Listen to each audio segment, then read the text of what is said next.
एक गांव में एक ब्राह्मण और ब्राह्मणी रहते थे। ब्राह्मण देव नियम से पीपल देव की पूजा किया करते थे। बिना पूजा किए वो खाना नहीं खाया करते थे। जब भी पूजा करने पीपल के पेड़ से आवाज आती, मैं देऊं तू मांग। ब्राह्मण देवता आवाज सुनकर डर जाते कि आवाज कहाँ से आ रही है। घर जाकर वो इसी सोच में खोए रहते।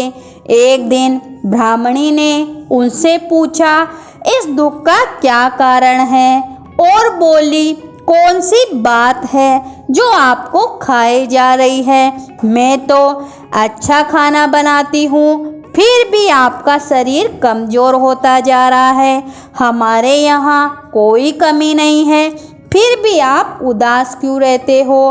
ब्राह्मणी के बार बार पूछने पर ब्राह्मण ने कहा, जब भी मैं पीपल की पेड़ की पूजा करता हूँ तो वहाँ से आवाज आती है, मैं देऊँ तो मांग।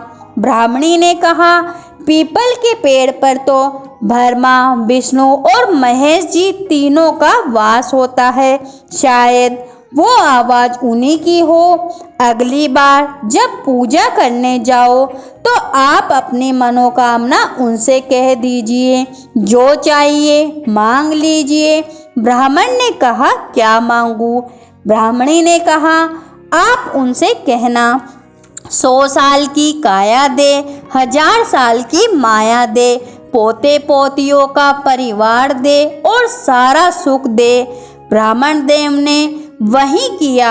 जब दूसरे दिन वो पीपल देव की पूजा करने गए, पीपल से वही आवाज आई, मैं देऊँ तो मांग। तब ब्राह्मण ने कहा, 16 साल की काया दे, 1000 साल की माया दे, पोते पोतियों का परिवार दे और सारा सुख दे।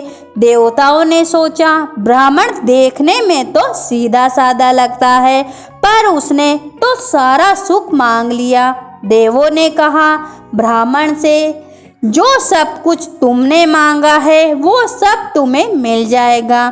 फिर ब्राह्मण देव पूजा करके घर को चल दिए और रास्ते में इस सोच में थे कि मैंने तो पीपल देव से इतना कुछ मांगा, पर उन्होंने मुझे कुछ नहीं दिया।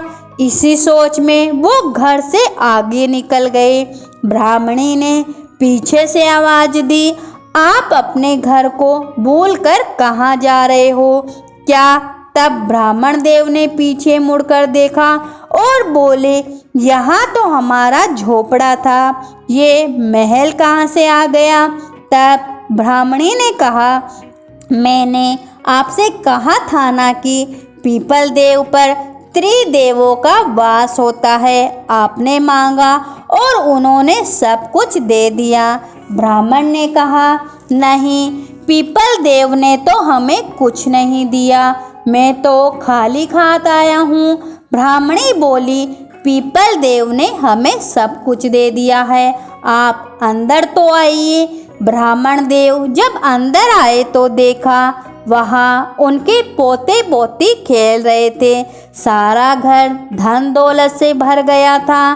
ब्राह्मण देव ने पीपल देव को प्रणाम करके क्षमा मांगी और कहा, मैंने जो भी मांगा आपने उससे बढ़कर दिया। फिर ब्राह्मण ने पूरे परिवार में ढिंढोरा पिटवा दिया कि सावन मास में पीपल देव की पूजा करें, क्योंकि यह विशेष महत्व रखता है। इसके बाद ब्राह्मण और ब्राह्मणी सुखपूर्वक रहने लगे और नियम से पीपल देव की पूजा करने लगे।